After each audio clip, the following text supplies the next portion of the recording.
Well, hello, dear NEET aspirants. Welcome back to another Power Pack session for your NEET preparation. In today's chemistry session, we are going to solve questions from a very crucial topic, and that is going to be haloalkanes and haloarenes. So, बच्चों आज हम solve करेंगे very important questions from haloalkanes and haloarenes, right? So, पहला question आप सबकी screen पे ये रहा. क्वेश्चन को ध्यान से पढ़ना एंड सॉल्व करने की कोशिश करेंगे मिलके. क्वेश्चन कहता है which of the following pair of compounds are enantiomers. इन चारों ऑप्शन में से वो कौन सा ऑप्शन है जो कि इनैंशियोमर है. तो बच्चों इसको सॉल्व करने के लिए सबसे पहले जो कॉन्सेप्ट हम यूज करेंगे वो तो ये यूज करेंगे कि हमें पता होना चाहिए कि व्हाट आर इनैंशियोमर, उसकी डेफिनेशन क्या है and how to identify that. तो आप टॉपिक लिखिए, आप कॉन्सेप्ट लिखिए यहाँ पे फटाफट. जो कॉन्सेप्ट हम यूज करने वाले हैं वो है इनैंशियोमर का. Now what are enantiomers guys? Enantiomers are basically stereoisomers. वो क्या होते हैं? They are stereoisomers means they are non superimposable mirror images, right. अगर कोई भी दो structure non superimposable mirror images हो तो हम उसको स्टीरियो आइसोमर्स कह सकते हैं. अब इसकी कंडीशंस होती दो, वो मैं लिखवा देता हूं आपको. नंबर वन, कभी भी किसी मॉलिक्यूल के अंदर स्टीरियो आइसोमेरिज्म या मैं अगर स्पेसिफिकली बोलूं एनैंशियोमेरिज्म देखना है तो पहली कंडीशन तो ये होती है कि the molecule should have some chiral centre. उसके पास कायरल सेंटर प्रेजेंट हो. जैसे आप बोल सकते हैं asymmetric carbon. It should have asymmetric carbon. Asymmetric carbon होना चाहिए. That means it should be attached with four different group. चार डिफरेंट ग्रुप्स के साथ बच्चों को अटैच होना चाहिए, राइट. दूसरा, ध्यान से देखना, the next condition is that there should be lack of symmetry. Symmetry नहीं होनी चाहिए मॉलिक्यूल में, तो so there should be lack of symmetry. आइए इन दोनों कंडीशन को ध्यान में रखते हुए क्वेश्चन को सॉल्व करते हैं. देखिए अगर मैं क्वेश्चन की बात करूं तो पहला वाला स्ट्रक्चर देखिए एंड दूसरा वाला देखिए. क्या पहला और दूसरा आपको मिरर इमेज दिखती है? मींस आप यहाँ पे मिरर लगाइए एक सेंटर पे. Try to put a mirror in the centre and क्या आपको ये मिरर इमेजेस लगती हैं? क्योंकि मुझे तो नहीं लगती. देखिए एच को, एच अगर यहाँ पे है ऑन दिस साइड, यहाँ पे एच दिख गया. B R on this side, so यहाँ पे बी आर होना चाहिए था because it's a mirror image, right. तो ये तो मिरर इमेज है ही नहीं. अगर मिरर इमेज का रिलेशनशिप नहीं है तो आप आगे बढ़ सकते हैं. दैट मीन्स एनांशियोमेरिज्म भी नहीं है. थोड़ा सा आगे चलते हैं अगले पार्ट पे. देखिए C2H5, C2H5, CH3, इस साइड बी आर है बच्चों, इस साइड एच है, इस साइड एच है, इस साइड बी आर है. तो अगर मैं मिरर लगाऊं, if I place a mirror over here, तो problem is that B R के सामने यहाँ पे भी बी आर होना चाहिए था, राइट. बिकॉज वो पहले बी आर को रिफ्लेक्ट करता, बाकी सारे ग्रुप्स को बाद में रिफ्लेक्ट करता. Okay. And to be honest, जो मैंने मिरर लगाया वो मैंने मिरर हॉरिजॉन्टल प्लेन में लगाया है. तो left becomes right, right becomes left, top bottom remains the same. Top और बॉटम को चेंज नहीं करेंगे, ध्यान रखना, राइट. तो यहाँ पे देखिए अगले पार्ट पे, तो मेरा बी भी नहीं हुआ. अगले पार्ट पे जो मिरर लगाया मैंने यहाँ पे लगाया. और देखिए बच्चों ध्यान से, टॉप पे C2H5 है, टॉप पे C2H5 मिल गया. बॉटम पे CH3 है, बॉटम पे CH3 मिल गया. उसके साथ साथ देखिए इस तरफ बी आर है, और जिसको मैं राइट साइड बोल सकता हूँ, वहीं दूसरे इमेज पे B R on the left side, H on the right side in the first image, H on the basically left side on the second image. तो ये कहीं ना कहीं मिरर इमेज दिखती है. और यस, ये हमारा एनांशियोमर है क्योंकि देखो इसमें सिमेट्री भी नहीं है और हमें दो दो कायरल सेंटर देखने को मिल रहे हैं. अगर आप ध्यान से देखो तो बच्चों जो सी आंसर है वो बिल्कुल सही है, लेकिन एक बार डी में भी देख लेते हैं. डी में क्या है? टॉप और बॉटम तो सेम है. लेफ्ट राइट को चेक करते हैं. तो इस तरफ on the first one right side में बी आ रहे हैं, on the second one left side में बी आ रहे हैं. सो ये तो ठीक है, लेकिन नीचे आ जाइए. H on the left side in the first structure and B R on the, sorry, H on the right side in the first structure and B R on the left side in the second structure. तो ये match ही नहीं कर रहे, ये mismatch कर रहे हैं. So that means mirror image A पे भी नहीं मिली, बी पे भी नहीं मिली, डी पे भी नहीं मिली. सी इज द करेक्ट आंसर बच्चों. आगे चलते हैं नेक्स्ट क्वेश्चन पे. अगला क्वेश्चन देखिएगा आपकी स्क्रीन पे. देखिए काफी इंपॉर्टेंट क्वेश्चन है, डीडीटी से रिलेटेड है, राइट. क्वेश्चन कहता है कंसीडर द फॉलोइंग रिएक्शन, जिसमें ए और बी को मिला के आप डीडीटी बनाते हैं. क्वेश्चन ये पूछा है कि ए और बी क्या होंगे? थोड़ा-सा ध्यान दिला दूँ, डीडीटी का स्ट्रक्चर बना के दिखा देता हूँ। देखिए बच्चों, डीडीटी का स्ट्रक्चर कुछ ऐसा रहता है हमारा, Cl Cl Cl, इसके बाद आप यहाँ पे कार्बन लगाइए, H लगाइए और यहाँ पे आप 2 ग्रुप्स जोड़ दीजिए कुछ इस तरीके से, right? That is your DDT. अब क्वेश्चन ने बोला डीडीटी का स्ट्रक्चर ये जो बन गया, डीडीटी बन गया। तो क्वेश्चन आस्क्ड कि ये डीडीटी बना कैसे होगा, राइट? इसके रिएक्टेंट्स क्या होंगे? तो थोड़ा-सा रिएक्टेंट्स भी हमें पता होना चाहिए। देखिए डीडीटी बनाने के लिए अगर आप ध्यान से फोकस कीजिए, क्लोरोबेंजीन जैसा दिख रहा है और क्लोरोबेंजीन चारों ऑप्शन में है। तो क्लोरोबेंजीन से तो हम डिस्टिंग्विश नहीं कर पा रहे हैं। कहीं न कहीं एक फोकस करने वाली बात है कि ये ग्रुप ट्राइक्लोरो होना चाहिए और वो ट्राइक्लोरो कहाँ मिलेगा? देखिए एसिटल्डिहाइड में क्लोरो नहीं मिल सकता, क्लोरोफॉर्म में मिल सकता है, लेकिन क्लोरोफॉर्म में फिर आप लाइक प्रोसीड कैसे करेंगे, that is an issue. Chlorobenzene sorry, benzaldehyde पे भी नहीं मिलेगा। क्लोरल, आइए क्लोरल बना के देखते हैं, क्योंकि जो करेक्ट आंसर है वो क्लोरल ही है बच्चों। क्लोरल क्या होता है? दिखा देता हूँ। इसको आप ऐसे कीजिए तो आपको जल्दी समझ में आ जाएगा कि ये बना कैसे। स्ट्रक्चर को थोड़ा-सा ऐसे बनाइए जैसे मैं बना रहा हूँ, right? CHO, CCl in this way, right? अब यहाँ पे कर दीजिए H और अपने क्लोरोबेंजीन, Cl प्लस H और यहाँ पे आपके क्लोरोबेंजीन। तो बच्चों ध्यान से देखना, मैकेनिज्म हमें करना नहीं है, सिंपल सी ट्रिक से हम अपना आंसर निकाल देंगे। तो इस रिएक्शन में वाटर रिलीज होता है, आपको कार्बन के साथ 2 बॉन्ड बनाने थे क्योंकि ऑक्सीजन 2 बॉन्ड बना रहा था, क्योंकि वो निकल गया, so now you have to make 2 bonds. So वो एक बॉन्ड पहले वाले क्लोरोबेंजीन के साथ बनाता है एंड द नेक्स्ट बॉन्ड वो दूसरे वाले क्लोरोबेंजीन के साथ बनाता है, right? The problem is that कि देखिए क्लोरोफॉर्म जो होता है, वहां से मुझे इतना ग्रुप तो मिल गया, बट दूसरा कार्बन कहां से लाऊं? आपकी चेन हाइड्रोजन में खत्म हो रही है। और अगर आप यहाँ पे डीडीटी का स्ट्रक्चर देखेंगे, आपको एक और कार्बन चाहिए, right? That is why we can't use chloroform, we have to use chloral. Okay, so B option, that is chlorobenzene and chloral is the correct answer. चलिए बच्चों, अगले क्वेश्चन पे चलते हैं इसी के साथ। अगला क्वेश्चन देखिए, क्वेश्चन कहता है करेक्ट ऑर्डर बता दो मेल्टिंग पॉइंट का, और डाई क्लोरो बेंजीन दे रखे हमें, ठीक है?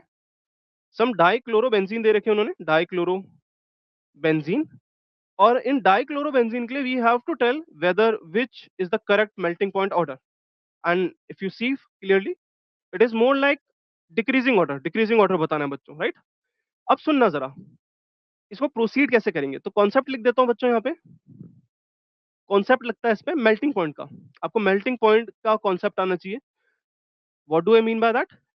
सिंपल सा फंडा है, जब भी मेल्टिंग पॉइंट देखना हो बच्चों, you need to look, first of all very very high preference you should give for उसकी स्ट्रक्चर को, and in structure symmetrical structure, you should give preference to the symmetrical structure. उसके बारे में बात करते हैं थोड़ा सा एक्सपेंडेड फॉर्म में, आइए। तो जब भी अगर मेरे पास क्वेश्चन आए किसका, मेल्टिंग पॉइंट का, so my first preference should be the structure, okay? इसकी प्रायोरिटी सबसे ज्यादा होनी चाहिए। क्वेश्चन ये कहता है कि मुझे मेल्टिंग पॉइंट बता दो किसका ज्यादा है, तो उसका सिंपल सा रीजन है, आपको स्ट्रक्चर देखना है और स्ट्रक्चर में आपको सिमेट्री नोटिस करनी है बच्चों, सिमेट्रिकल स्ट्रक्चर। अभी जो सिमेट्रिकल स्ट्रक्चर है, इससे हमें फायदा क्या है? अब देखिए अगर स्ट्रक्चर सिमेट्रिकल हुआ, सो लैटिस में परफेक्टली फिट होगा और काफी क्लोज स्ट्रक्चर बनाएगा, राइट? क्लोज स्ट्रक्चर बनाने की वजह से जो भी सिमेट्रिकल स्ट्रक्चर वाले कंपोनेंट्स होंगे, कंपाउंड्स होंगे, उनके बीच में वैन वॉल इंटरेक्शन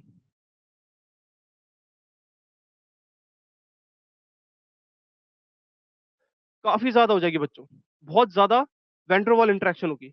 अब अगर वैन वॉल इंटरेक्शन ज्यादा होगी, दैट मीन्स उनको अगर आप हीट करेंगे तो वो आसानी से नहीं टूटेंगे, they will require more amount of energy to break it down, right? So अगर आपकी इंटरेक्शन बढ़ेंगी, इसी के साथ साथ आपका मेल्टिंग पॉइंट भी बढ़ता हुआ देखने को मिलता है। दूसरा सवाल ये उठता है बच्चों उसमें कि क्या हमें सिर्फ स्ट्रक्चर को ही देखना है? नहीं, पहली प्रेफरेंस आपको स्ट्रक्चर को देनी है। अगर उसके बाद स्ट्रक्चर अनसिमेट्रिकल हुए, तो डेफिनिटली आप जहाँ पहले जाना चाह रहे थे दैट इज़ इंटरैक्शन, आप वहाँ जाएँगे। तो आप दूसरे में लिख दीजिए आप कि आप डायपोल या dipole interaction whatever the interaction present, अब आप वहाँ जाइए, ठीक है? सो सेकंड उसमें लिख देता हूँ मैं, सेकंड फैक्टर आपको देखनी है अब पोलैरिटी, ठीक है? तो जब भी क्वेश्चन है मेल्टिंग पॉइंट का, the first you should give to the structure, second is polarity, and polarity में you know that if polarity increases then of course your melting point increases, right? अब आ जाइए क्वेश्चन पे। अगर मैं ध्यान से क्वेश्चन को देखूं, सो मेरे पास जो पहला मॉलिक्यूल है that is chlorine and chlorine, जो कि एक सिमेट्रिकल मॉलिक्यूल है। अब सिमेट्री कैसे देखते हैं बच्चों को, यहाँ पे भी कंफ्यूजन होती है। देखिए बच्चों, सिमेट्रिकल मॉलिक्यूल है क्योंकि आप इस मॉलिक्यूल को अगर आप अरेंज करेंगे तो देखिए बिल्कुल लाइन वाइज, अगर मैं एक और मॉलिक्यूल बनाऊं बिल्कुल अच्छे से लाइन वाइज एक के पीछे एक ये सिमेट्रिकल वे में अरेंज हो सकते हैं। लेस स्पेस लेंगे, मोर इंटरेक्शन होंगी और मेल्टिंग पॉइंट बढ़ेगा। तो जो बच्चों करेक्ट आंसर निकल के आता है दैट इज फर्स्ट। अब फर्स्ट कौन कौन से ऑप्शन है उसमें भी देख लीजिए। एक तो मुझे पहले ऑप्शन में फर्स्ट देखने को मिलता है सबसे पहले, और एक डी में। तो मैं क्या नेग्लेक्ट कर सकता हूँ? I will neglect the B, I will neglect the C. अब अगर मैं देखूं सेकंड और थर्ड में से दोनों ही अनसिमेट्रिकल हैं कहीं ना कहीं। अगर आप उनको लैटिस में फिट करेंगे तो कुछ ना कुछ हिस्सा उनका बाहर निकला रहेगा, and that is not give you a perfect structure, right? Perfect fitting नहीं करेगा, कुछ ना कुछ लूज एंड्स रहेंगे वहां पे। अब देखने वाली बात ये है कि अगर स्ट्रक्चर को हमने नोटिस कर लिया है, we have seen that both the structures are not symmetrical, then we should go for the polarity. अब पोलैरिटी में chlorine chlorine of course they are more electronegative, so एक डायपोल मूवमेंट यहाँ, एक डायपोल मूवमेंट यहाँ, एक dipole movement यहाँ, एक dipole movement यहाँ। आपको एक चीज देखने को मिलेगी, ये जो ऑर्थो रिलेशन वाले 1,2 डाइक्लोरो बेंजीन, इनका dipole movement will be much more than 1,3 dichlorobenzene of course, right? तो उससे होगा क्या, थर्ड वाला जो स्ट्रक्चर है मेरे पास बच्चों, जो थर्ड वाला स्ट्रक्चर है उस केस में डायपोल मूवमेंट क्योंकि ज्यादा है, इंटरेक्शन ज्यादा होगी, मेल्टिंग पॉइंट भी ज्यादा आएगा, राइट? तो बच्चों जो करेक्ट आंसर है that will be 1, 3 and 2। So A option is the correct answer for this question. Let's move to the next part. आगे चलते हैं, क्वेश्चन को बड़े ध्यान से पढ़ना। What does the question says? Question says that for the given product CH3 CHOH CH2 CH3 concentrated H2SO4 दे रखा है 443 केल्विन पे, and A is the major product. बच्चों A is the major product. Now we have to tell from the given four options कौन सा सही रहेगा। अब इसके लिए मैं आपको एक बात याद दिला दूं कि रिएक्शन को देखो जरा, फोकस करो। आपको OH दे रखा है, विसिनिटी में H भी प्रेजेंट है, और जो मेरे पास कंडीशन है वो एसिडिक है और हीटिंग भी है। कहीं ना कहीं ये इशारा करती है डिहाइड्रेशन का, that is basically elimination reaction. तो ये जो कॉन्सेप्ट लग गया इस क्वेश्चन का सॉल्व करने का वो है एलिमिनेशन रिएक्शन। तो बच्चों अगर एलिमिनेशन रिएक्शन होगी so you won't get any substituted और एनी अदर प्रोडक्ट, आपको एक डबल बॉन्ड देखने को तो मिलेगा ही। तो क्या हम फटाफट सी और डी को आउट कर दें, क्योंकि वहां पे हमें डबल बॉन्ड देखने को नहीं मिलता। There is no elimination happening in C and D. Now look for A and B. अब ए और बी में देखते हैं तो एक मजेदार बात देखने को मिलती है। ए में जो डबल बॉन्ड है वो बीच में है, और कहीं ना कहीं बी में जो डबल बॉन्ड है वो साइड वाइज है। अब इसमें एक कॉन्सेप्ट लगता है जो आपने पढ़ा भी होगा, that is Hofmann product and Saytzeff product, right? Saytzeff product या हॉफमैन प्रोडक्ट। अब देखिए बच्चों, मैं आपको सीधा ही इसका आंसर यहाँ पे दिखा देता हूँ, ध्यान से देखना। So I have this molecule in which the double bond is in centre, that is crowded, वो क्राउडेड है। और एक मेरे पास ऑप्शन है ये वाला जिसमें वो टर्मिनल पोजीशन पे, right? Now the question says that which double bond structure will be formed. अब देखो बच्चों, वही डबल बॉन्ड एल्कीन मेजर बनेगा जो रिलेटिवली ज्यादा स्टेबल हो, right? Which is more relatively stable. अब दोनों के अगर मैं कैटायन पे एक स्टेप पीछे चले जाऊं तो दोनों के कैटायन ऐसे ही दिखेंगे आपको, right? CH positive, CH3, right? और मैं इसको भी थोड़ा सा ओपन करके लिख दूं ताकि आपको दिख जाए, CH2H, राइट? अब देखो बच्चों, अगर आपका A हाइड्रोजन निकला तो ये वाला स्ट्रक्चर बनेगा, और आपका बी वाला निकला हाइड्रोजन सो ये वाला स्ट्रक्चर बनेगा, राइट? तो बताइए कि कौन सा एल्कीन मोर स्टेबल है। अगर आप पहले एल्कीन पे नजर दौड़ाएं तो इस एल्कीन पे एक अल्फा कार्बन ये रहा, दूसरा अल्फा कार्बन ये रहा। आपके पास 6 अल्फा हाइड्रोजन है बच्चों, और अगर जितने ज्यादा अल्फा हाइड्रोजन होंगे उतने रिलेटिव हाइपर कॉन्जुगेटिंग स्ट्रक्चर बनाओगे और मोर स्टेबिलिटी आएगी एल्कीन की। So you can write stability of alkene यहाँ पे डायरेक्टली प्रोपोर्शनल हो जाएगी नंबर ऑफ अल्फा एच के। जबकि यहाँ पे देखिए, यहाँ पे कितने अल्फा एच निकलेंगे, ये कार्बन है, ये पहला अल्फा, ये बीटा, हमको सिर्फ अल्फा चाहिए होता है, तो यहाँ पे बच्चों आता है 2 अल्फा एच। और आप देख पा रहे हैं कि पहले वाले स्ट्रक्चर में 6 अल्फा एच आ रहे हैं, that is the Saytzeff product, this is the Hofmann product. So of course in case of elimination we are going to go with the Saytzeff product, and option A is the correct answer. Option A correct है because इस alkene के more number of hyper conjugating structure बन रहे हैं, that is imparting stability to the product, वो product को stability provide कर रहा है। हाँ, माइनर में ऐसा ये बिल्कुल नहीं है कि ये नहीं बनेगा, this will form but this will be your minor product. तो इस बात का हमेशा ध्यान रखना। Okay, now let's move to the next part. Alright guys, अगला क्वेश्चन देखिए। The question says identify the major product. Identify करो major product that is formed in the following reaction. Okay, now in this following reaction if we see clearly, that is chlorobenzene is given. क्या दे रखा है बच्चों साथ में? Chlorobenzene. Chlorobenzene की reaction दे रखी है एसिटाइल क्लोराइड के साथ, राइट, एंड एनहाइड्रस AlCl3। इससे आपको हिंट मिलनी चाहिए कि क्वेश्चन कौन सी रिएक्शन के बारे में बात कर रहा है। तो जो मैं रिएक्शन लिखने वाला हूँ यहाँ पे देख लीजिए कॉन्सेप्ट। तो बच्चों कॉन्सेप्ट बड़ा सिंपल सा है। Concept that we are using over here is Friedel Crafts acylation. Friedel Crafts acylation हम यूज करेंगे, और एक बार आप ऑप्शन देख लीजिए, that is A B C and D, these are are 4 options. ये हमारे 4 ऑप्शन है। Coming back to the question, अब देखिए इस केस में क्या होता है फ्रिडल क्राफ्ट एसाइलेशन में। सबसे पहले तो हमें पता होना चाहिए रिएक्शन कैसी है। Friedel Crafts acylation is a electrophilic substitution, right, electrophilic substitution. तो इसका मतलब है कि आपको इलेक्ट्रोफाइल जनरेट करना आना चाहिए। अब वो कैसे जनरेट होता है एक बार वो देख लीजिए। इलेक्ट्रोफाइल जो जनरेट होगा बच्चों, वो आपका कुछ इस तरह से जनरेट होता है, CH3COCl, इसकी रिएक्शन कराई AlCl3 के साथ, CH3 C double bond O, Cl AlCl3 positive, because chlorine of course 2 bond तो बनाएगा नहीं एक अपना इलेक्ट्रॉन पेयर डोनेट करके, right. So this chlorine donate electron pair to the empty orbital of aluminium. अब देखिए बच्चों ध्यान से, ऑक्सीजन जो प्रेजेंट है विसिनिटी में, वो क्या करेगा, अपना लोन पेयर लूज करे, अपना लोन पेयर डोनेट करेगा बेसिकली, एंड क्लोरीन को रिमूव करेगा। तो यहां से जो बचा आपका, that is CH3C triple bond O positive, that is known as acylium ion. इसे क्या बोलते हैं? Acylium ion. और साथ ही साथ AlCl4 नेगेटिव हम निकाल सकते हैं। तो इस ग्रुप को आपको अटैच करना है, और यही कहीं ना कहीं काफी सारे ऑप्शन आपके निकाल देगा। तो देखिए कौन कौन सा ऑप्शन निकल गया। मैं कोई रिडक्शन नहीं कर रहा, एक सिंपल सी रिएक्शन कर रहा हूं। सो COCH3 से CH3 बनना तो भूल ही जाइए, तो डी ऑप्शन हम हटा देते हैं। अब सवाल यही उठता है कि what is the best position to attach this COCl3, right. Now वापस आते क्वेश्चन पे। अगर मैं क्वेश्चन पे देखूं तो मेरे को क्लोरोबेंजीन गिवन था, I was given with chlorobenzene. अब बच्चों क्लोरोबेंजीन के बारे में आपको ध्यान होना चाहिए कि क्लोरो ग्रुप है क्या। जो भी आपका क्लोरो ग्रुप है, this halogen, basically hello arenes, इनके बाद में एक इंपॉर्टेंट पॉइंट है जो आपने एनसीईआरटी में भी पढ़ी होगी, right. They are ring deactivator, वो रिंग डीएक्टिवेटर होते हैं, they are ring deactivator and ortho para directing होते हैं।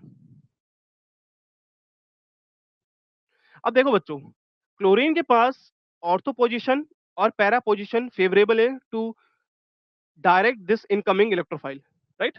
बट द प्रॉब्लम इज कि अगर मैं ऑर्थो पोजीशन पे वो ग्रुप लगाता हूं तो Cl का माइनस आई इफेक्ट भी काफी ज्यादा उस पर एप्लीकेबल होगा।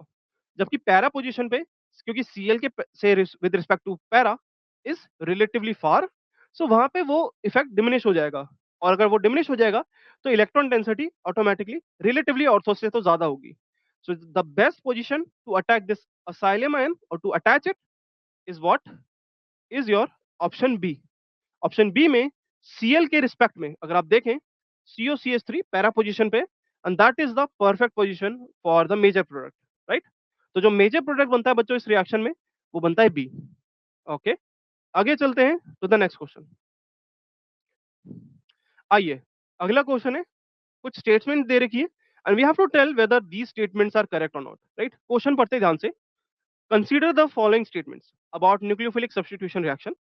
न्यूक्लियोफिलिक सब्स्टिट्यूशन रिएक्शन में होता क्या है? सिंपल सा फंडा है। एक न्यूक्लियोफाइल आएगा जिसपे चार्ज हो सकता है, डबल बॉन्ड हो सकता है, लोन पेयर हो सकता है, और वो कोशिश करेगा जो आपका सबस्ट्रेट है, जो आपका रिएक्टेंट है, वहां पे लग जाए और वहां से किसी दूसरे न्यूक्लियोफाइल को रिलीज कर दे। पहला ऑप्शन आता है CN is a ambidentate nucleophile. CN negative एक एम्बिडेंटेंट न्यूक्लियोफाइल है।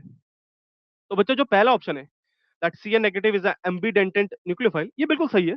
CN नेगेटिव को आप cyanide as well as isocyanide दोनों तरह से यूज कर सकते हैं, राइट? तो पहला तो बिल्कुल सही है। दूसरा पढ़िए, SN1 reaction the intermediate form is carbocation. ठीक है, अब बच्चों कॉन्सेप्ट की बात कर लेते हैं। अगर आपको SN1 रिएक्शन याद है, it's a biomolecular reaction. It's a first of all two step, sorry, two step unimolecular, unimolecular reaction. वो दो स्टेप यूनिमोलिकुलर रिएक्शन है। होता क्या है? सबसे पहले जो भी आपका अल्काइल हैलाइड है, आर आर आर एक्स, यहां से आपका कार्बोकेटाइन ही बनता है पहले स्टेप में, राइट?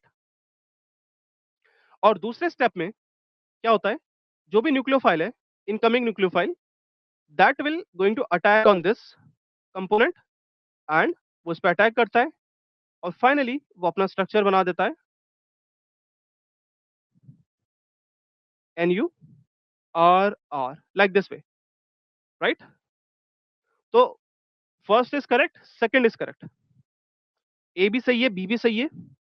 सी पे चलते हैं। Haloarenes are much less reactive than haloalkanes towards nucleophilic substitution reaction.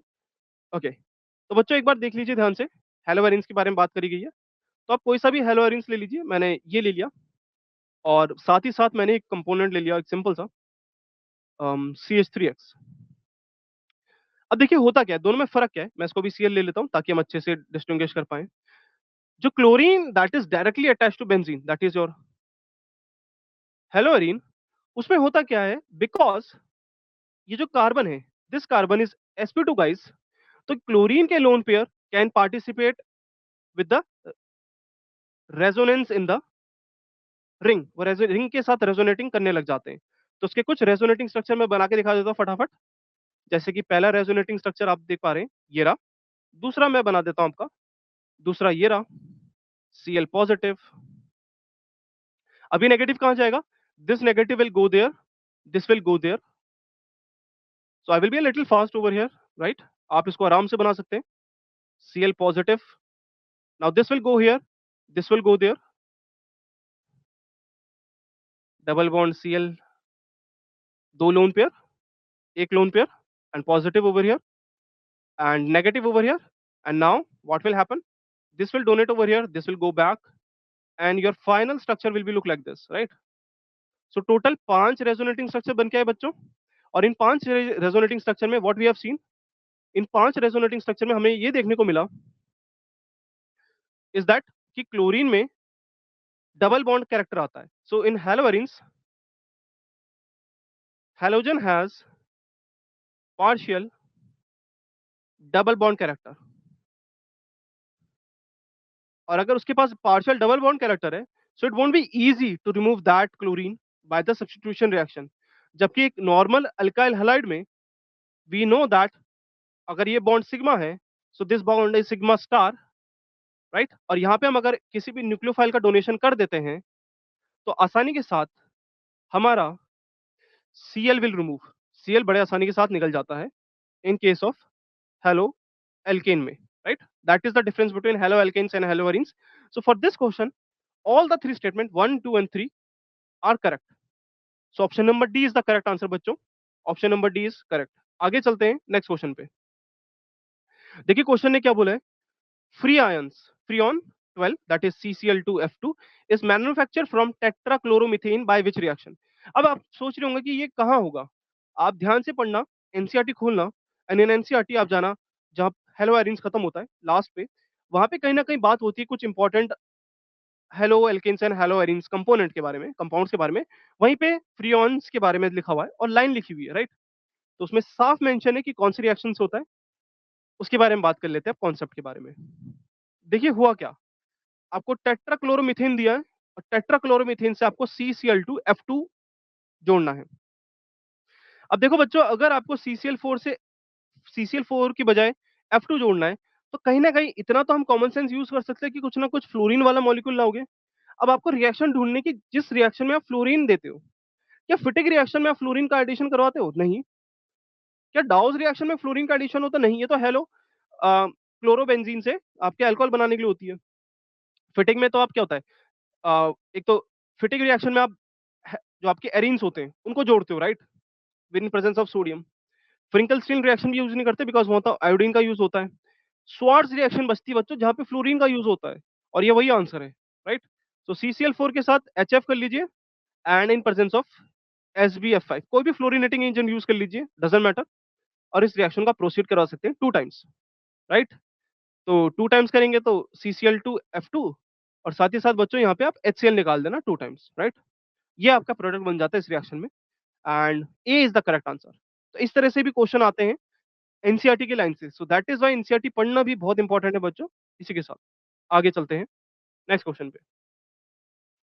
अब देखिए क्वेश्चन कहता है for 2 bromopentane which undergoes elimination in alcoholic QH which is the major product? Major product कौन-सा है? पहले तो आप स्ट्रक्चर बना लीजिए 1 2 3 4 5 1 2 3 4 5 कौन सा ब्रोमीन दिया है? 2 ब्रोमो। तो 2 पोजीशन पे ब्रोमीन लगा दीजिए, राइट? अब बच्चों अगर इसकी रिएक्शन अल्कोहलिक KOH के साथ हो रही है और ये 2 ब्रोमोपेंटेन आपको अगर दिख रहा है, स्ट्रक्चर कुछ ऐसा है, तो यहाँ पे H है और यहाँ पे भी H है, राइट? ज़ाहिर-सी बात है, एक तरह से E2 एलिमिनेशन है और आप एक बेस की प्रेज़ेंस में ले रहे हैं। अब होता क्या है बच्चों, इसमें जो बेस आता है, वो तो आएगा, प्रोटॉन लेके भी जाएगा। अब प्रोटॉन जो होता है, वो होता है बीटा। दिखा देता हूँ कैसे? ब्रोमीन जुड़ा हुआ है जिस carbon say that carbon is your alpha, वो पहला कार्बन ही अल्फा है और उसके बगल वाले कार्बन दैट इज़ बीटा। अब बीटा कार्बन में मैं पाथ ए से जा सकता हूँ, राइट? मैं इस हाइड्रोजन को रिमूव करके एक डबल बॉन्ड ला सकता हूँ या तो मैं इसकी जगह इस वाले हाइड्रोजन को रिमूव करके बी पाथ से जा सकता हूँ, राइट? और दोनों ही हमें देखने हैं, दोनों ही स्ट्रक्चर और आई थिंक उसने मेजर बोला होगा यहाँ पे, मेजर प्रोडक्ट, राइट? तो बच्चों देखिए ध्यान से, अगर मैं इस वाले हाइड्रोजन को रिमूव करता हूँ, so I will be getting something like this, right? From path A. But अगर मैं पाथ बी से जाता हूँ, so I will be removing this hydrogen in presence of course base जो कि OH नेगेटिव है and I will be making this thing. Now again there is a concept of stability and again हम यहाँ पे Saytzeff rule और Hofmann rule का use करेंगे। Okay, अब देखिए ध्यान से, how many alpha hydrogen you can get in the path A? Path ए के टाइम पे आप कितने अल्फा एच जान पा लाइक प्रेजेंट है? सो देखिए बच्चों, यहाँ पे 2 अल्फा एच प्रेजेंट है आपके और यहाँ पे 3 अल्फा एच प्रेजेंट है। सो इस स्ट्रक्चर के अंदर आपको 5 अल्फा एच मिलते हैं, जो कि पाथ ए से आपको मिला है। In case of path B, you only get 2H. So that is 2 alpha H. So I think we all know that the reaction will definitely want to go by path A. वो path A के through जाना पसंद करेगी और अगर path A के through वो जाना पसंद करेगी बच्चों, तो path A में जो प्रोडक्ट बना उसका नाम लिखना है और वही हमें ऑप्शन में से ढूंढना है। तो ध्यान से देखो, हमारा जो प्रोडक्ट बना 2 ब्रोमोपेंटेन पे, वो प्रोडक्ट क्या बना 1 2 3 4 5 5 कार्बन की चेन है, एल्कीन की पोजीशन 2 है। लोएस्ट लोकेंट रूल का अप्लाई करेंगे, वो 2 के पास फट रही है तो 2। तो हमारा जो आंसर है बच्चों वो आया pent two ene, pent two ene. B is the correct answer. B जो है बच्चों वो सही आंसर है। तो क्वेश्चन को ऐसे सॉल्व करना था। आगे चलते हैं अगले क्वेश्चन की तरफ। आइए, अगला क्वेश्चन है, वो किससे दे रखा है आपका? वो फ्री रेडिकल मैकेनिज्म के थ्रू दे रखा है, राइट? सो इसका कॉन्सेप्ट मैं लिख देता हूँ। क्वेश्चन पढ़ के ही समझ में आ चुका है। देखिए क्वेश्चन पढ़िए। Which of the following reaction gives a single monochloro substituted product on reaction with chlorine and HNO? Chlorination करा रहे हो सनलाइट की प्रेजेंस में। तो बेसिकली ये एक फ्री रेडिकल मैकेनिज्म की तरफ इशारा कर रहा है और हमने पढ़ा भी हुआ है कि फ्री रेडिकल्स जब भी हमें बनाने पड़ते हैं फ्रॉम एल्केन्स, राइट? तो हम क्लोरीनेशन कर सकते हैं विद सनलाइट की प्रेजेंस में। अब 4 ऑप्शन देख लीजिए, 4 ऑप्शन में से सिर्फ और सिर्फ आपको एक सिंगल मोनोक्लोरिनेटेड प्रोडक्ट चाहिए, उससे ज़्यादा नहीं चाहिए। एक-एक करके बात करते हैं। देखिए, सबसे पहले उसने दे दिया आइसोब्यूटेन। आइसोब्यूटेन बनाना आना चाहिए आपको। आइसोब्यूटेन कैसे होगा? 1, 2, 3, 4। बच्चों, ये रहा आपका आइसोब्यूटेन। आइसो जो वर्ड होता है उसके बारे में भी थोड़ा सुन लेना। आइसो तब लगाते हैं जब सेकंड लास्ट कार्बन पे आपका मिथाइल ग्रुप जुड़ा हो, एक सब्स्टिट्यूएंट जुड़ा हो। So this is your isobutane. इसके बाद क्या दे रखा है आपको? नियोपेंटेन। 5 कार्बन पेंटेन और नियो का मतलब बेसिकली सराउंडेड बाय, जो कि लास्ट सेकंड लास्ट कार्बन है, 2 मिथाइल ग्रुप सराउंडेड होने चाहिए उससे, ठीक है? अटैच होने चाहिए। आइए अगले पे चलें, प्रोपेन एंड ब्यूटेन। उनको भी देख लेते हैं एक बार। देखिए, प्रोपेन तो मैं बना देता हूँ 1, 2, 3 एंड ब्यूटेन बना देता हूँ इस तरीके से। क्वेश्चन ने बोला है कि मोनो क्लोरीनेशन में एक ही प्रोडक्ट मिलना चाहिए। अब देखो ध्यान से, इस पे कितने तरह के हाइड्रोजन है। एक हाइड्रोजन तो आपको टर्शरी दिख गया और 3 आपको CH3 यहाँ पे, CH3 यहाँ पे, CH3 यहाँ पे। सो 2 टाइप के आपको हाइड्रोजन दिख रहे हैं। तो ये तो अपना सही आंसर नहीं हुआ बच्चों, राइट? आप इस पे आ जाइए, ये जो नियोपेंटेन था। नियोपेंटेन के केस में आप कुछ भी कर लीजिए, आपको सिर्फ प्राइमरी हाइड्रोजन देखने को मिलेगा और अगर प्राइमरी हाइड्रोजन होगा तो कहीं पे भी आप एक सिंगल मोनोक्लोरिनेशन करा दीजिए, वही आंसर रहेगा, राइट? सो जो इसका सही आंसर आता है वो आता है बी। बट एक बार फिर भी हम सी और डी देख लेते हैं, वो क्यों नहीं हुए। सी में आपके पास 2 ऑप्शन बचते हैं बच्चों, देखो ध्यान से। एक ये सेकेंडरी वाला और एक ये प्राइमरी वाला, राइट? और यहाँ पे भी प्राइमरी है, तो यहाँ पे भी आपको 2 टाइप के हाइड्रोजन देखने को मिलते हैं, 2 टाइप के हाइड्रोजन। सो ये भी आपका सही आंसर नहीं हुआ। और लास्ट वाले में यहाँ पे भी बच्चों आपको 2 तरह से हाइड्रोजन देखने को मिलते हैं और क्वेश्चन ने बोला था सिर्फ 1 सिंगल मोनोक्लोरिनेटेड प्रोडक्ट बनना चाहिए, तो यहाँ पे भी 2 टाइप के हाइड्रोजन। तो जो इस क्वेश्चन का सही आंसर हुआ that is B. B is the correct answer. Alright, इसी के साथ आगे चलते हैं नेक्स्ट क्वेश्चन पे। आइए, क्वेश्चन कहता है, काफी इंपॉर्टेंट क्वेश्चन है, बहुत ज्यादा कंफ्यूजन रहती है बच्चों को न्यूक्लियोफाइल पता करने में। आइए आज इसके बारे में थोड़ी बात करते हैं। क्वेश्चन पढ़िएगा ध्यान से। What does the question says? Which of the following is the strongest nucleophile? कुछ न्यूक्लियोफाइल्स दे रखे, चार्ज्ड मैं देख पा रहा हूँ एंड साथ ही साथ मैं देख पा रहा हूँ न्यूट्रल वन। अब भैया, बोला ये गया है कि न्यूक्लियोफिलिसिटी ये जो स्ट्रॉन्गेस्ट न्यूक्लियोफाइल है वो कौन सा है? अब देखो, न्यूक्लियोफाइल आपको फंडा पता होना चाहिए, न्यूक्लियोफाइल का काम क्या है। न्यूक्लियोफाइल का काम है दैट इट शुड अटैक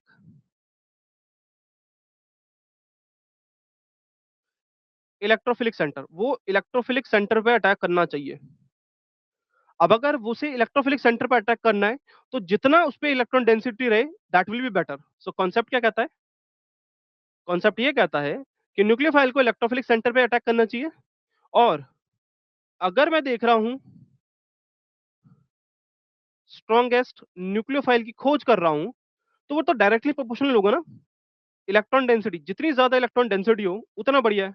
अगर आप उसको बढ़ाओगे तो उसका न्यूक्लियोफिलिसिटी भी बढ़ेगी, राइट? अब देखिए, ऑप्शन में से ए बी सी डी में से सी और डी तो कहीं ना कहीं न्यूट्रल है। अब बच्चा ए और बी, ध्यान से सुनना। जब भी आप न्यूक्लियोफिलिसिटी के लिए जाओगे स्टूडेंट्स, आपको न्यूक्लियोफिलिसिटी का मतलब है इलेक्ट्रोफिलिक सेंटर पर अटैक करना और अपनी इलेक्ट्रॉन डेंसिटी को उसके साथ शेयर करना। OH नेगेटिव और SH नेगेटिव में OH नेगेटिव के पास जो इलेक्ट्रॉन डेंसिटी है that is with attach to a more electronegative element और उसका साइज छोटा है, जबकि SH में इलेक्ट्रॉन डेंसिटी सेम है and the size is relatively big. अब होता क्या है ऐसे केस में? SH will be more easily polarisable, वो आसानी से पोलराइजेबल है। अगर वो आसानी से पोलराइजेबल है तो आसानी के साथ वो ओवरलैपिंग करेगा और आसानी के साथ अगर वो ओवरलैपिंग करेगा तो वो डोनेशन भी करेगा उतना अच्छा। सो इसका जो करेक्ट आंसर हुआ that is B. B is the correct answer because both, दोनों के पास इलेक्ट्रॉन डेंसिटी सेम है but one which is having less electronegativity, more chance to give more polarizability to give electron to another one, that is what we are looking for. So मैं यहाँ पे concept लिख देता हूँ। Nucleophilic character अगर आपको देखना है बच्चों तो क्या देखोगे आप? सबसे पहले तो बिल्कुल इस पे तो कोई शक नहीं है, इलेक्ट्रॉन डेंसिटी तो नंबर 1 पे रख देना, ठीक है? सबसे पहले सिस्टमैटिक वे में चलना, number 1 is the electron density. Number 2 पे आ जाइए। तो नंबर 2 पे जब बच्चों आप आएँगे तो आपको क्या देखना होगा? आपको ये देखना होगा कि अगर मैं ग्रुप में बात कर रहा हूँ, अलोंग द ग्रुप, तो down the group as you move down, nucleophilic और न्यूक्लियोफिलिक कैरेक्टर इंक्रीजेस, ये इंक्रीज करेगा।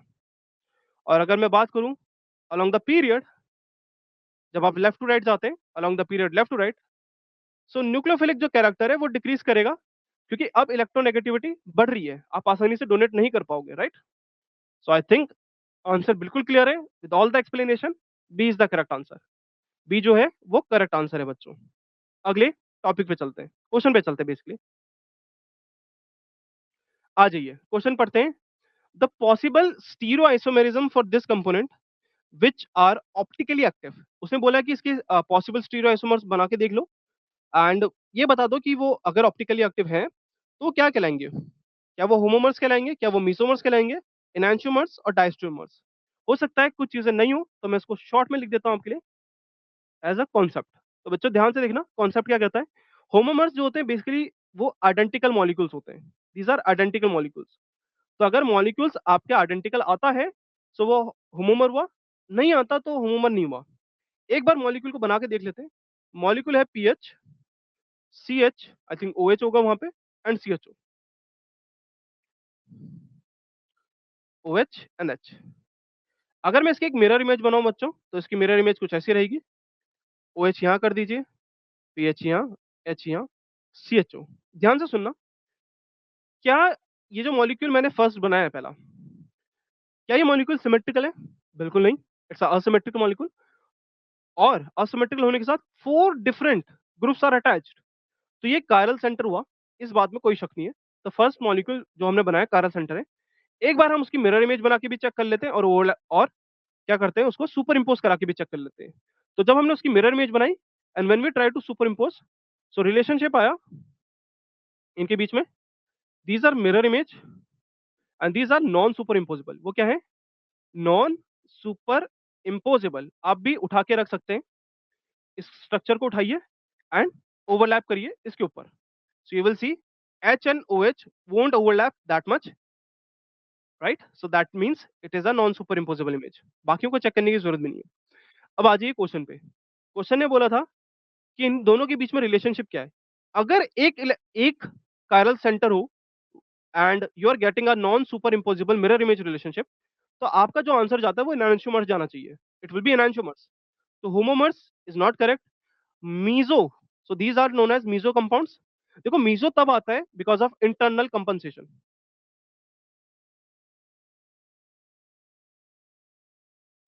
One part rotate clockwise, one part rotate anti clockwise. Means एक पार्ट आर होगा, एक पार्ट एस होगा, और कम से कम तो 2 कायरल सेंटर चाहिए, और हमारे पास तो एक है, तो मीजो भी नहीं हुआ। इवन फॉर डायस्टेरोमर्स, अगर डायस्टेरोमर्स है, या तो हमारे पास ज्योमेट्रिकल में सिस ट्रांस वाले आ जाए, या तो अगर डायस्टेरोमर्स में अगर बात कर रहा हूँ कायरल वाले मॉलिक्यूल्स की, तो कम से कम 2 कायरल सेंटर तो होने चाहिए। सो डी भी हमारा कैंसिल ऑफ हो जाता है। सो सी इज द करेक्ट आंसर। आगे चलते बच्चों नेक्स्ट क्वेश्चन पे। आ जाइए, क्वेश्चन बहुत ही इंटरेस्टिंग है, बहुत बार बच्चों से गलत होता है, ध्यान से पढ़ना। Compound which has the maximum dipole moment is. इन चारों कंपाउंड में से किसका मैक्सिमम डाइपोल मोमेंट होता है? एक बार हम कॉन्सेप्ट के बारे में बात कर लेते हैं, ध्यान से सुनना। कॉन्सेप्ट ये कहता है बच्चों that dipole moment mu is equal to Q into D. Q is your charge, D is the distance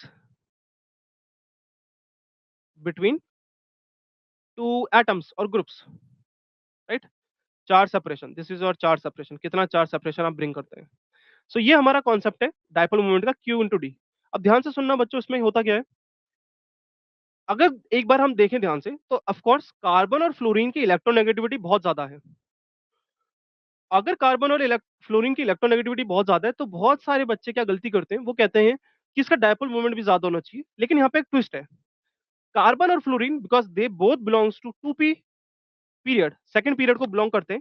2p orbital अपनी वो लाइक बेसिकली sp3 जो भी हाइब्रिडेशन है, they will use sp3 the problem is that bond length कम हो जाती है, right? Q तो आपने बिल्कुल सही बोला, क्यू बढ़ता है, बट डिस्टेंस बिकम लेस। मैं इसको लिख देता हूं एक बार आप लोगों के लिए।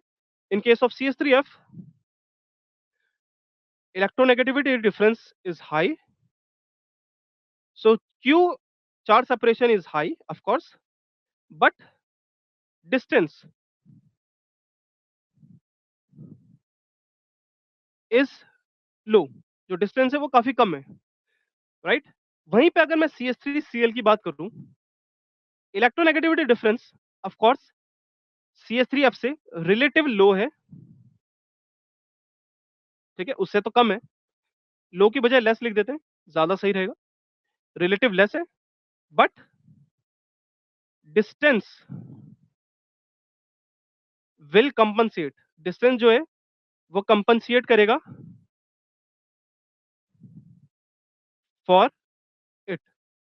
तो उस वजह से, क्योंकि जो म्यू है that is Q into D, तो क्यू थोड़ा सा कम हुआ बट डी ज्यादा बढ़ गया। इन दैट केस आपका CH3Cl सबसे ज्यादा डायपोल मोमेंट शो करता है। इसका डेटा भी आपको मिल जाएगा आराम से। Then CH3F end of course बाकी चीजें आपकी कुछ इस तरह से ही रहेंगी, CH3Br एंड CH3I। वहां पे फिर चार्ज ही डोमिनेट करेगा वापस से, नो मैटर डिस्टेंस कितना भी बढ़ा लो। तो जो सबसे ज्यादा मैक्सिमम डायपोल मोमेंट शो करता है बच्चों, that is B. CH3Cl is the correct answer. CH3Cl क्या है? करेक्ट आंसर है। Let's move to the next question. अगले क्वेश्चन पे चलते हैं इसके साथ। देखिए, कुछ मैच द फॉलोइंग क्वेश्चन दे रखा है और बोला गया है कि कॉलम 1 को कॉलम 2 के साथ आप ज्वाइन कीजिए, और कुछ ऑप्शन दे रखे हैं जो आप अपनी स्क्रीन पे देख सकते हैं, राइट? एक एक करके रिएक्शन के बारे में बात करते हैं और ज्वाइन करने की कोशिश करते हैं। देखिएगा, पहली रिएक्शन दे रखी है CH3CH2Cl NaI in presence of dry acetone. कहीं ना कहीं ये रिएक्शन इंडिकेट कर रही है फिंकलस्टीन रिएक्शन, क्योंकि अगर आपने नोटिस करा होगा in NCERT specially, not many reaction are there to include or to form ido, like ido haloalkanes, means idoalkanes, right? Idoalkanes बनाने की इतनी ज्यादा रिएक्शन नहीं है। Finkelstein is one of them in which you can introduce iodine. So जो ए का answer है that will be 2. Okay, next पे चलते हैं। CH3CH2Cl NaI in presence of dry ether।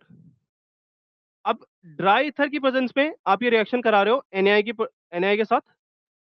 अब इस रिएक्शन में होता क्या है कि आप क्या करते हो, दो एल्केन ग्रुप्स को ज्वाइन करते हो एक दूसरे के साथ, right? NaCl will, like, of course will remove from that case, okay? Na in presence of dry ether. So in that case, of course, NaCl will remove, and B will be your Wurtz reaction. It will be your Wurtz reaction, okay?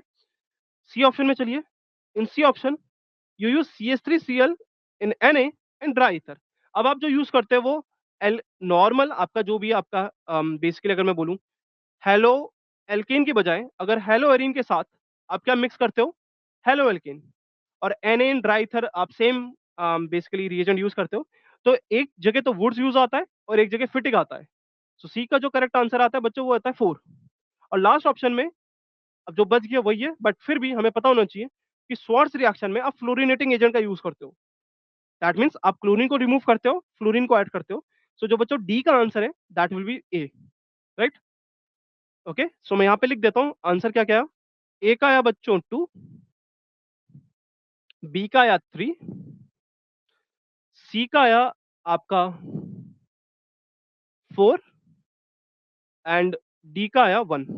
अब हमें ये option ढूंढना है इनमें से, ए का 2, B का 3, सी का 4, डी का 1। ऑप्शन नंबर सी देखिए जरा, बिल्कुल मैच कर रहा है। ए का 2, बी का 3, सी का 4, डी का 1। सो that is the correct answer, वो एक बिल्कुल सही आंसर है। ठीक है, आगे चलते हैं। तो ये तो पार्ट था बेसिकली केमिकल रिएक्शन से how will you form different haloalkanes and haloarenes. आगे चलते हैं, आइए असर्शन रीजन का भी क्वेश्चन कर लेते हैं, ध्यान से पढ़ना। क्वेश्चन कहता है n butyl chloride is having higher boiling point than n butyl bromide, और साथ ही साथ एक रीजन दे देता है CCl bond is more polar than CBr bond. और हमें कुछ assertion रीजन दे रखे हैं, एक बार पढ़ लेते हैं। Both assertion and reason are true and reason is the correct explanation for assertion. Both assertion and reason are true but reason is not the correct explanation of assertion. Assertion is true but reason is false and assertion is false but reason is true. Fine. Concept पे आ जाइए बच्चों। और concept जो यहाँ पे लगना है मैं आपके साथ वो भी शेयर कर देता हूँ। देखिए बॉइलिंग पॉइंट का कॉन्सेप्ट लग रहा है और बॉइलिंग पॉइंट में आपको सबसे पहली बात है कि जब भी आए एक बार बच्चों मोलर मास या मॉलिक्यूलर मास पे एक बार नजर जरूर देखना था, है ना? आप जिनके बीच में कंपैरिजन करा रहे हो क्या उनका मास भी सेम है, तब जाके उनके इंटरेक्शन में बात करना। अगर मास सेम नहीं है तो फिर इंटरेक्शन में बात करना बेवकूफी होगी, right? It is not a very wise thing. आ जाइए ब्यूटाइल ब्रोमाइड और ब्यूटाइल क्लोराइड में। बच्चों ब्रोमीन का मास बहुत ज्यादा है, 1 2 3 4, 1 2 3 4। N butyl bromide 1 2 3, 1 2 3 4। And n butyl chloride में इसका मास ज्यादा है। अगर इसका मास ज्यादा है तो आपको ज्यादा हीट देनी पड़ेगी सो दैट वो बल्कियर मॉलिक्यूल मूव आउट हो पाए, बॉयल ऑफ हो पाए। तो जो पहला असर्शन है वही गलत हो गया। N butyl chloride has higher boiling point, गलत है। CCl bond is more polar than CBr bond. हाँ बच्चों यहाँ पे ये बात बिल्कुल सही है। सीसीएल बॉन्ड अगर आप देखें और सीबीआर बॉन्ड देखें तो ऑफकोर्स सीएल जो है वो फ्लोरीन के नीचे आता है, उसकी इलेक्ट्रोनेगेटिविटी ज्यादा है, तो यहाँ पे आपको ज्यादा बॉन्ड पोलैरिटी देखने को मिलती है एज कम्पेयर टू इसके मुकाबले, right? So assertion is incorrect, reason is correct, and that is the answer, right? Both assertion and reason are true, गलत कर दीजिए। Both assertion and reason are true, गलत कर दीजिए। Assertion is true but reason is false, assertion तो गलत है हमारा। Assertion is false but reason is true। So reason वाली जो स्टेटमेंट वो सही है कि सीसीएल बॉन्ड मोर पोलर होता है सीबियर बॉन्ड से। ठीक है, आगे चलते हैं अगले क्वेश्चन पे। आइए अगले क्वेश्चन देखिए। विच of the following component compounds in decreasing order of their reactivity towards nucleophilic substitution reaction. देखो बच्चों न्यूक्लियोफिलिक सब्स्टिट्यूशन रिएक्शन बतानी है इस मॉलिक्यूल की।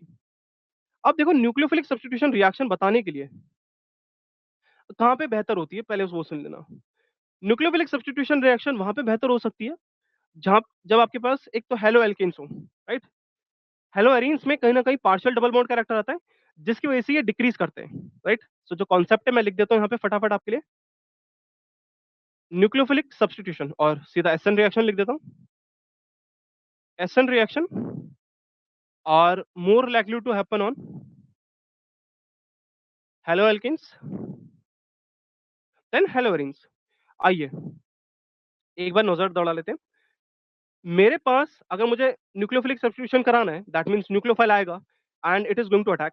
क्या वो sp2 वाले कार्बन पे अटैक करेगा? और हमने भी जस्ट मैंने शो करा था कि अगर हेलो एल्केन जो आपका हेलोजन है that is attach to the benzene ring so वो पार्शियल डबल बॉन्ड कैरेक्टर रखता है। तो क्लोरोबेंजीन में तो पार्शियल डबल बॉन्ड कैरेक्टर है और इसको कम कोई नहीं कर रहा, राइट? सो क्लोरोबेंजीन को तो बच्चों सबसे लास्ट में कर दो। ए सबसे लास्ट में है, फर्स्ट वन और सी के। बी और डी तो देखना भी नहीं है, राइट? वो गलत है। अब बात आती है फास्ट। मुझे फास्टर रिएक्शन कहाँ देखने को मिलेगी? फास्टर रिएक्शन वहां देखने को मिलेगी जहां बड़ी आसानी के साथ मैं रिमूव कर पाऊं अपने हेलोजन को। जो कार्बन बियर का बॉन्ड होता है वो काफी डिफरेंस वाला होता है क्योंकि जो ऑर्बिटल्स आती है वो डिफरेंट साइज की होती है। बीआर में बीआर जो अपनी ऑर्बिटल लेके आता है उसका साइज काफी बड़ा होता है, कार्बन की ऑर्बिटल का साइज छोटा होता है। तो ओवरलैपिंग इतनी अच्छी नहीं होती, वीक ओवरलैपिंग होती है एज कम्पेयर टू CS2Cl। तो जो सबसे पहला आपका इलेक्ट्रॉन जो सबसे पहला आपका ग्रुप निकलेगा वो बीआर होगा और सेकंड जो होगा सबसे पहले आएगा। तो सी इसका करेक्ट आंसर है, लेकिन एक बार हम फिर भी और ऑप्शन चेक कर लेते हैं। ठीक है, अब देखो ध्यान से। बीआर को निकलने में कोई वहां पे डबल बॉन्ड नहीं बना रहा, सीएल भी कोई डबल बॉन्ड नहीं बना रहा। दैट इज वाई मैंने 2 और 3 को आगे रखा है। और बीआर का निकलना रिलेटिवली फास्टर है बिकॉज साइज इज बड़ा, साइज इज बिग एंड जो ओवरलैपिंग है वो वीक है, तो आसानी से बीआर टूट जाएगा अगर न्यूक्लियोफाइल बैक अटैक करके इलेक्ट्रॉन डेंसिटी इसकी सिग्मा एंटी बॉन्डिंग में पुट करेगा। तो 2 सबसे ज्यादा देन 3। मैंने फोर्थ वाले को सबसे लास्ट में क्यों नहीं रखा उसका रीजन है NO2 ग्रुप है वो कहीं ना कहीं इस बीआर के इस कार्बन पे क्या करेगा, पार्शियल पॉजिटिव चार्ज जनरेट करेगा because NO2 is a electron withdrawing group. अगर पॉजिटिव चार्ज जनरेट करता है तो कहीं ना कहीं न्यूक्लियोफाइल बड़ी आसानी के साथ अटैक कर सकता है जो कि क्लोरोबेंजीन में पॉसिबल नहीं है, राइट? तो कहीं ना कहीं NO2 जो है वो एनहांस कर रहा है फॉर दी सब्सटीट्यूशन जो कि आसानी से होती नहीं है इन केस ऑफ हेलोएरिन्स में, राइट? सो दैट इज जो करेक्ट आंसर है बच्चों वो सी है। C is the correct answer, right? Alright guys, keeping set that, let's we are going to end the session over here, but in the next class, in the next session we are going to bring another crucial topic, and that topic that we are going to bring is alcohol, phenol, and ether. Till then, what you need to do, you need to guys practice hard. You need to solve many questions, and you need to stay motivated, right? During this duration, before your examination. I'm pretty sure that you will get whatever the college you want, the dream college. All right. Keeping said that, all the best. Take care. Bye.